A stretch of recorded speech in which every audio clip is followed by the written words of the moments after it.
আকাঙ্ক্ষা কখন লোভে পরিণত হয়ে যায় তা কেউ বলতে পারে না। এবার তার পরিণাম কি হতে পারে তাও আমরা কেউ জানি না।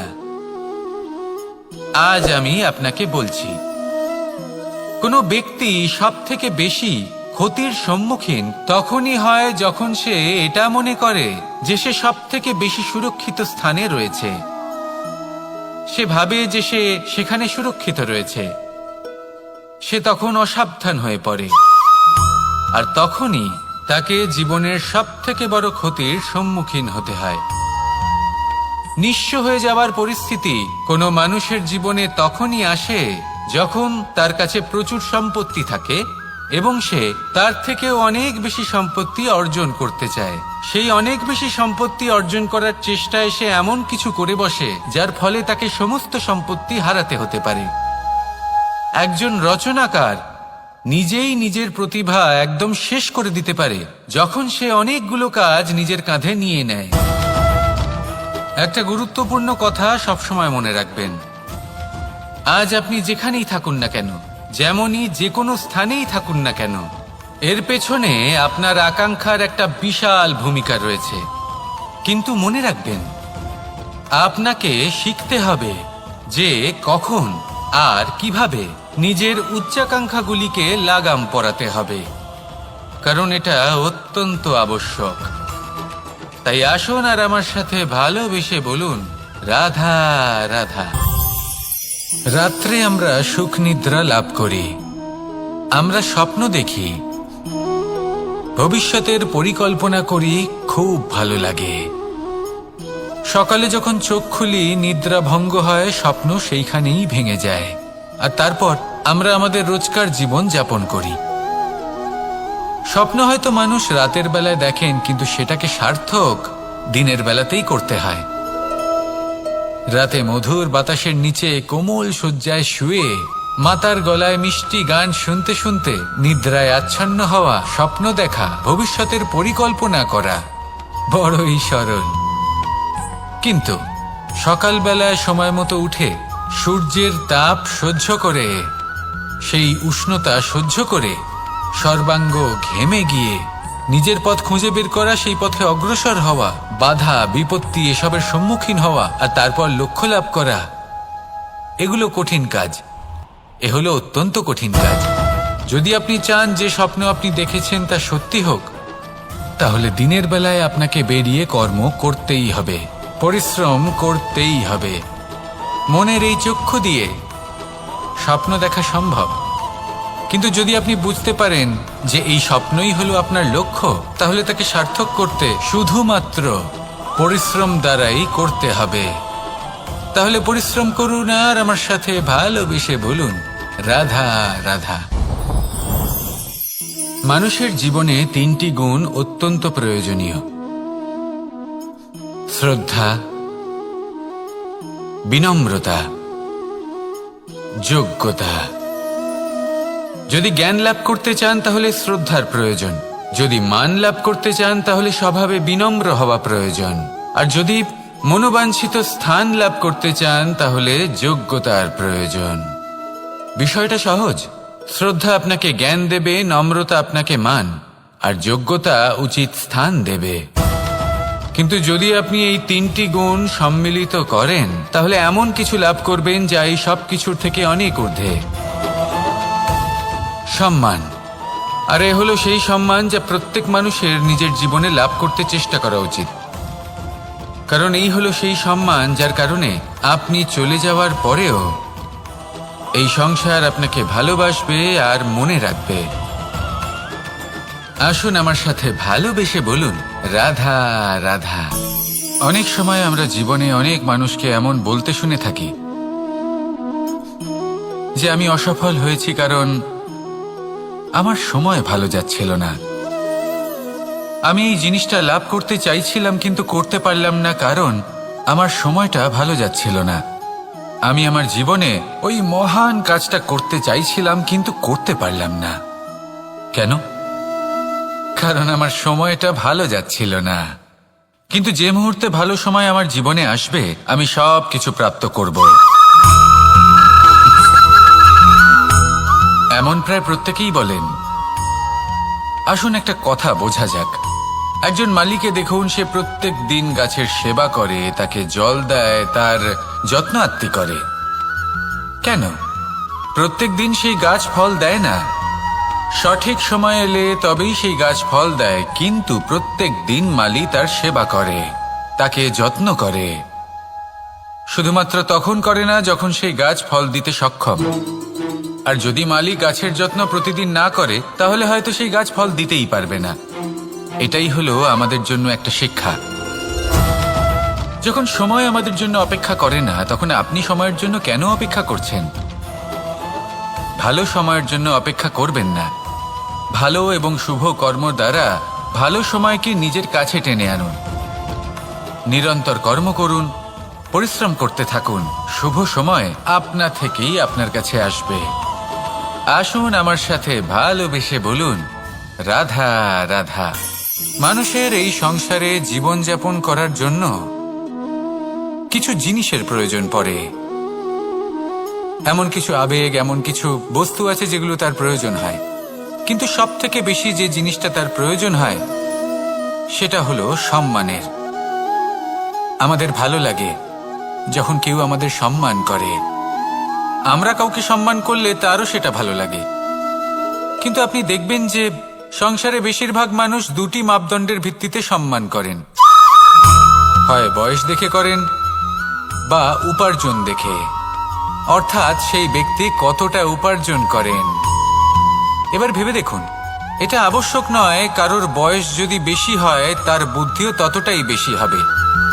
আবশ্যক এটাও নয় যে কোনো ব্যক্তি যদি অত্যন্ত ধনী হন বা তার মনও নির্মল হবে বা তিনি সৎকর্ম করবেন বা এমন কোনো কর্ম করবেন যাতে উনি সম্মান লাভ করতে পারেন। হতে পারে উনি ধনী কিন্তু দুশ্চরিত্র। সেই জন্য বয়স বা উপার্জন দেখে কোনো ব্যক্তিকে সম্মান করবেন না। কর্ম দেখুন।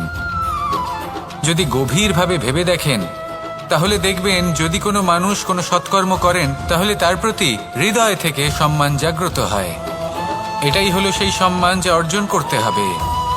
বয়স আজ আছে, কাল আরো বৃদ্ধি পাবে। উপার্জন আজ আছে, কাল সেটা কমে যেতেও পারে। কিন্তু যদি আপনি নিরন্তর শুভকর্ম করতে থাকেন তাহলে আপনি মৃত্যুর পরেও অমর হয়ে থাকবেন। আসুন আমার সাথে ভালোবেসে বলুন, রাধা রাধা। পাপ এবং পুণ্য, এই দুই হলো সংসারের এমন দুই বিন্দু যাকে কেন্দ্র করে এই সংসারের চক্র ঘুরতে থাকে। আমরা যদি কোনো কর্ম বিচার করি, হয় পুণ্য নয় পাপের দৃষ্টিভঙ্গি দিয়ে, এটা হয় পুণ্য না হলে পাপ। কিন্তু এই পাপ এবং পুণ্য এই দুই নির্ভর করে প্রত্যেক মানুষের ওপর, তার চিন্তাধারা, তার পরিস্থিতির ওপর। ধরুন এমন একজন মানুষ যিনি অনেক দিন ধরে বনে পথ হারিয়েছেন, অনেক দিন হয়তো উনি কোনো খাবার খাননি। এবার এমন পরিস্থিতি চলে এসছে যে এবার যদি উনি খাবার না খান তাহলে হয়তো জীবিতই থাকবেন না। আর এমন অবস্থায় ওনার সামনে যদি কোনো প্রাণী আসে তাহলে তাকে শিকার করা, এটা কিন্তু তার কাছে পাপ নয়। এটা তো জীবিত থাকার একমাত্র উপায়। এটা তার কাছে পুণ্য সম। আর যদি আমি এমন একজন ব্যক্তির কথা বলি যিনি সরল, যিনি একটি সুখী, শান্ত, সুরক্ষিত জীবনযাপন করছেন, তার কাছে কিন্তু এটা পাপ।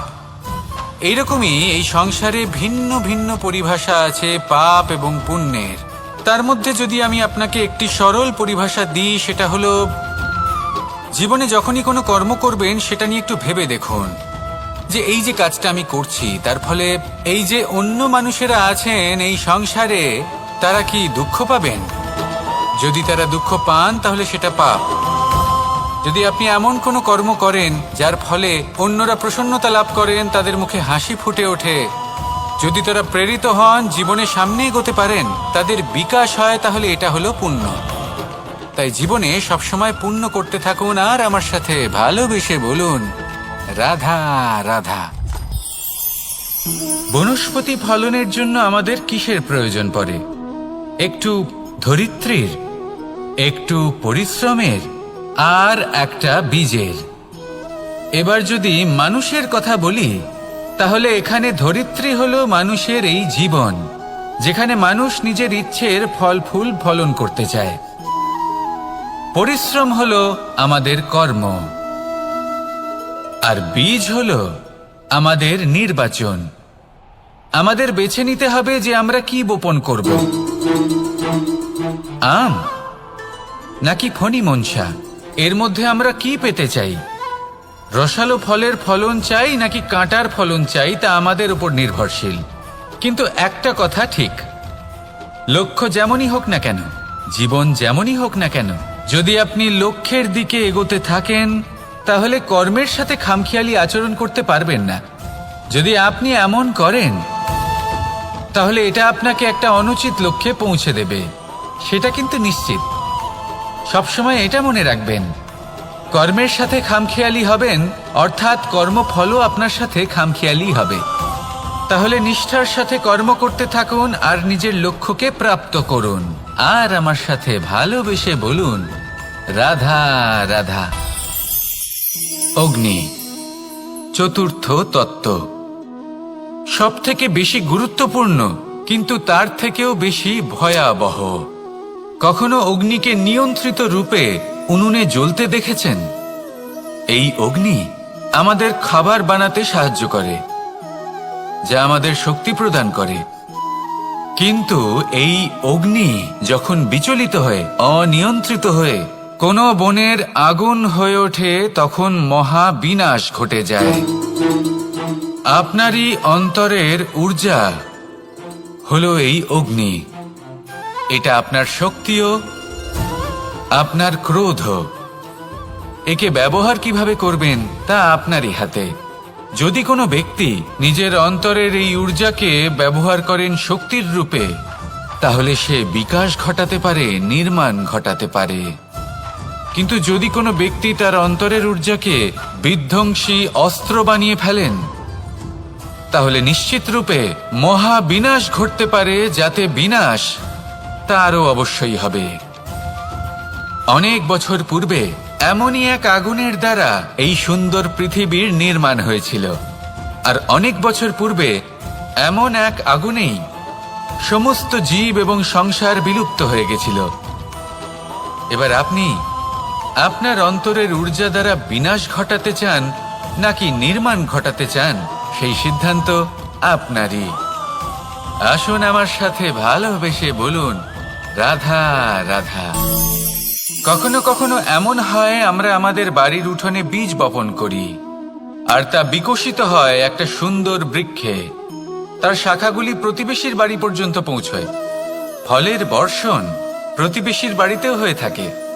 আর আমরা ভাবি গাছ আমরা উৎপন্ন করব আর ফল খাবেন আপনারা। এই কেমন কথা হলো? আপনাকে এই কথা বুঝতে হবে যে এসব হলো ভৌতিক বস্তু, সাংসারিক বস্তু। কখনো নিজের বাড়ির বাগানে ভালোবাসার গাছ বপন করে দেখুন। তার শাখাও প্রতিবেশীর বাড়ি পর্যন্ত পৌঁছবে, ফলের বর্ষণ সেখানেও হবে। কিন্তু সেই ফল চাইতে আপনাকে যেতে হবে না, সেই ফল দ্বিগুণ মাত্রায় আবার আপনার কাছেই ফিরে আসবে। তাই নিজের বাড়িতে আর নিজের মনে ভালোবাসার গাছ উৎপন্ন করুন। এই জীবন প্রসন্ন হয়ে বলবে, রাধা রাধা। অ দিয়ে অন্ত, আ দিয়ে আরম্ভ, এই দুইয়েরই রাশি সমান। যদি আপনি মন দিয়ে দেখেন তবে দেখবেন এদের সম্পর্ক খুবই নিবিড়। কিভাবে? যখন কোনো কিছু শুরু হয় এটা নিশ্চিত হয়ে যায় যে তা সমাপ্তও হবে। আরম্ভই যদি না হয় তা সমাপ্তও হবে না। যা আরম্ভ হয়েছে তার সমাপ্তি হলো অবশ্যম্ভাবী। এটাই হলো প্রকৃতির নিয়ম, একে এড়ানো যায় না। এবার এই কথা আমরা সকলে জানি।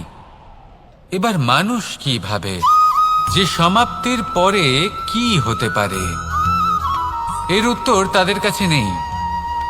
তাদের উচিত অন্য কোনো বিষয় ভাবা যা বেশি গুরুত্বপূর্ণ। এবার মানুষ এটা জানে না যে মৃত্যুর পরে কি হতে পারে, কিন্তু এই কথা অবশ্যই জানে যে জন্ম থেকে মৃত্যু পর্যন্ত এই সময়, যাকে আমরা জীবন বলে থাকি, এই সময় আমরা কর্ম করতে পারি। এই কথা তো আমরা জানি। তাহলে এমন কি কর্ম করা যেতে পারে যা আমাদের সমাপ্তির পরও আমাদের প্রাসঙ্গিক করে রাখতে পারে, এই বিষয়ে ভাবা উচিত। যে জন্মগ্রহণ করেছে তার মৃত্যু হবেই, এটা সাধারণ বিষয়। কিন্তু ইতিহাস আজও সেই সকল মানুষজনকে স্মরণ করেন যাদের এই সংসার তাদের মৃত্যু নয়, বরং তাদের জীবনকালে যে কর্ম তারা করেছেন তার দ্বারা মনে রাখেন। সেই কর্মের কারণে এই সংসারে তাদের নাম, তাদের কর্ম, তাদের ব্যক্তিত্ব, তাদের কীর্তি অমর হয়ে থাকে এবং থাকবে। আপনার কাছে এতটা সময় নেই যতটা আপনার মনে হচ্ছে আপনার কাছে আছে। সেই জন্য যত শীঘ্র সম্ভব শ্রেষ্ঠ কর্ম করুন, যতটা পারবেন ততটা অধিক সুকর্ম করুন। এই সংসারে নিজেকে অমর করে তুলুন আপনার মৃত্যুর পরেও, আর আমার সাথে ভালোবেসে বলুন রাধা রাধা। ওমা, এ কি? আমি কখন থেকে এখানে অপেক্ষা করছি, হাত পেতে দাঁড়িয়ে রয়েছি যাতে একটা ফল আমার হাতে এসে পড়ে এবং সেটা আমি খেতে পারি। কখন থেকে অপেক্ষা করছি, কিন্তু সেটা হচ্ছেই না। এবার আপনি বলবেন যে এসব কি বলছি, এ কি অদ্ভুত কথা বলছি। যদি ফল খেতে হয় তাহলে আমাকে বৃক্ষে চড়তে হবে, ফলের কাছে পৌঁছতে হবে, তবেই তো ফল পাবো। এবারে এটা অত্যন্ত সহজ ব্যাপার, কিন্তু এই বিষয়টা আপনি নিজের জীবনের প্রসঙ্গে ভেবে দেখুন। লক্ষ্য কোথায় আছে আপনি জানেন, সেই লক্ষ্যে পৌঁছানোর পথ কি সেটাও আপনি জানেন, সেই পথে চলার ক্ষমতাও আপনার রয়েছে, কিন্তু তাও আপনি নিজের লক্ষ্য লাভ করতে পারছেন না। কেন? কারণ আপনি অপেক্ষা করছেন যে লক্ষ্য আপনার সামনে চলে আসবে, কিন্তু তা হয় না। লক্ষ্য সে যাই হোক না কেন, ধন হোক, প্রেম হোক, কোনো সম্মান হোক বা মোক্ষ হোক, যদি আপনি তার দিকে অগ্রসর না হন তাহলে ফল প্রাপ্তি অসম্ভব ব্যাপার, তা কোনোদিনই হবে না। সেই জন্য আপনার চোখের সামনে আপনি যদি নিজের লক্ষ্যকে দেখতে পান তাহলে উঠুন এবং সেই দিকে অগ্রসর হতে শুরু করুন। নিজের অন্তরের সকল অশুভ গুণ দূর করুন, অলসতা ত্যাগ করুন, অজ্ঞানতা ত্যাগ করে দিন এবং চলতে থাকুন। অবশ্যই মনোবাঞ্ছিত ফল লাভ করতে পারবেন। মনে রাখবেন, চলতে থাকলে তবেই লক্ষ্য প্রাপ্তি হবে। অপেক্ষার দ্বারা শুধুমাত্র মৃত্যু লাভ হবে।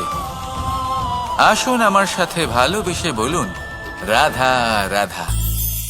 পাখি কখন জন্ম নেয়, কখন উড়তে শেখে, কখন বাসা বানাতে শেখে, কখন নিজের মৃত্যু লাভ করে, এসব আমাদের মধ্যে কেউ জানি না। কিন্তু পাখি একটা কথা খুব ভালো করে জানে, যে এই সংসারে ও যা কিছুই করুক না কেন, এই সংসারে ওকে নিয়ে কিচ্ছু যায় আসে না। এবার আমরা কি করি? কোনো কাজ করার আগে আমরা এটা ভাবি যে এই সংসার যদি আমাকে দেখে ফেলে তাহলে কে জানে এই সংসার কি ভাববে, আমার প্রতিচ্ছবি কেমন তৈরি হবে কে জানে, কে জানে কি হবে আদি ইত্যাদি। এই সব ভাবনায় আমরা মগ্ন হয়ে যাই। কিছুটা এমন ভাবে মগ্ন হই যে বর্তমানের কর্মের এই জীবনের যাত্রাপথে সেই সময়ের আনন্দ উপভোগ করতে ভুলে যাই। এবার দেখুন একটা পাখি কি করে, ওর কর্ম হলো গান গেয়ে চলা। ওই পাখি গেয়ে চলে, কেউ ওর গান শুনুক বা না শুনুক, কেউ আদৌ শুনছে কিনা সেই বিষয়টা নিয়ে সেই পাখির কিছুই যায় আসে না। সেই পাখি নিজের কর্ম করতে থাকে। হয়তো সেই জন্যই আপনি কখনো কোনো পাখিকে কাঁদতে দেখবেন না। এরকমই আপনাকে নিজেকে গড়ে তুলতে হবে। প্রথমে নিজেকে জিজ্ঞেস করুন, এই যে কর্ম আমি করতে চলেছি সেটা কি উচিত? যদি আপনার মনে হয় সেটা উচিত তাহলে সেটা প্রমাণ করুন। এটা ভাববেন না যে এই সংসার কি ভাববে। আসুন আর আমার সাথে ভালোবেসে বলুন রাধা।